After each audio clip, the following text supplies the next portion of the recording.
Saul, Saul, why persecutest thou me? Who art thou, Lord? I am Jesus, whom thou persecutest. It is hard for thee to kick against the pricks. Lord, what wilt thou have me to do? Arise, and go into the city, and it shall be told thee what thou must do.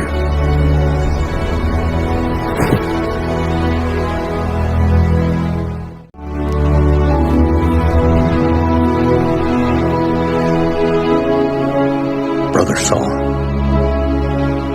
the Lord, even Jesus that appeared unto thee in the way as thou camest, has sent me, that thou mightest receive thy sight, and be filled with the Holy Ghost. Brother Saul, receive thy sight.